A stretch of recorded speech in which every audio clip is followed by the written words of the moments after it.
आखिरकार वही हुआ जिसकी मांग पिछले कई हफ्तों से देश भर के छात्र कर रहे थे। नीट पेपर लीक विवाद, सड़कों पर प्रदर्शन, सोशल मीडिया पर लगातार दबाव और छात्रों के गुस्से के बीच केंद्रीय शिक्षा मंत्री धर्मेंद्र प्रधान ने अपने पद से इस्तीफा दे दिया। क्या ये सिर्फ एक इस्तीफा है या फिर युवाओं के आंदोलन का सबसे बड़ा असर?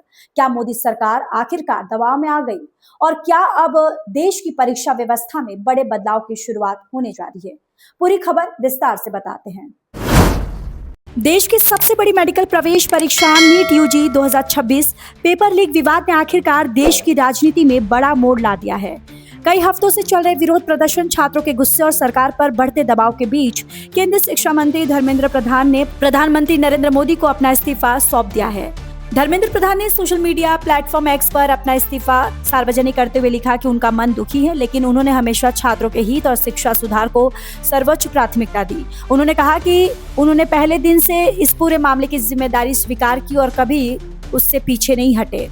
अपने पत्र में उन्होंने बताया कि 3 मई 2026 को आयोजित नीट यूजी परीक्षा में अनियमितताओं की जानकारी मिलते ही सरकार ने जांच सीबीआई को सौंप दी। परीक्षा रद्द की गई और दोबारा परीक्षा कराने का फैसला लिया गया। साथ ही अगले वर्ष से परीक्षा को पूरी तरह सीबीटी मोड में कराने का निर्णय भी लिया गया। हालांकि विपक्ष और छात्र संगठन लगातार सवाल उठाते रहे कि लाखों छात्रों के भविष्य से जुड़े इस मामले में सिर्फ जांच काफी नहीं है, बल्कि जवाबदेही भी तय होनी चाहिए। इस बीच देश भर में छात्रों के प्रदर्शन तेज होते हुए सोशल मीडिया पर #नीट जस्टिस और शिक्षा व्यवस्था में सुधार की मांग लगातार ट्रेंड करती रही। कई संगठनों ने शिक्षा मंत्री के इस्तीफे की मांग को लेकर आंदोलन तेज कर दिया। इसी दौरान कॉकरोच जनता पार्टी यानी सीजेपी ने भी शुरुआत में धर्मेंद्र प्रधान के इस्तीफे की मांग पर अपना रुख कायम रखा। पार्टी का कहना है कि जब तक जवाबदेही तय नहीं होगी तब तक छात्रों को न्याय नहीं मिलेगा। सरकार और सीजेपी के बीच दूसरे दौर की वार्ता से ठीक पहले धर्मेंद्र प्रधान का इस्तीफा सामने आ गया है, जिससे राजनीतिक चर्चाएं और तेज हो गई हैं। अपने इस्तीफे में धर्मेंद्र प्रधान ने यह भी कहा कि सरकार की सबसे बड़ी प्राथमिकता 20 लाख से ज्यादा छात्रों की दोबारा परीक्षा निष्पक्ष तरीके से कराना था।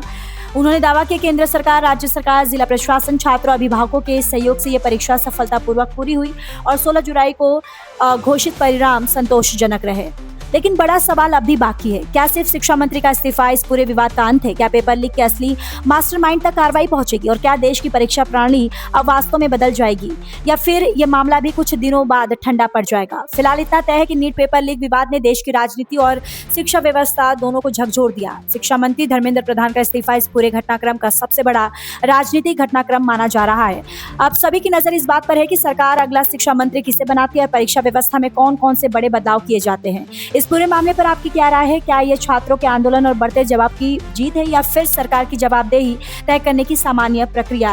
अपनी राय हमें कमेंट बॉक्स में जरूर बताइए। अगर आपको ये रिपोर्ट पसंद आई हो तो वीडियो को लाइक करें, शेयर करें और खबर 24 एक्सप्रेस को सब्सक्राइब करना बिल्कुल ना भूलें।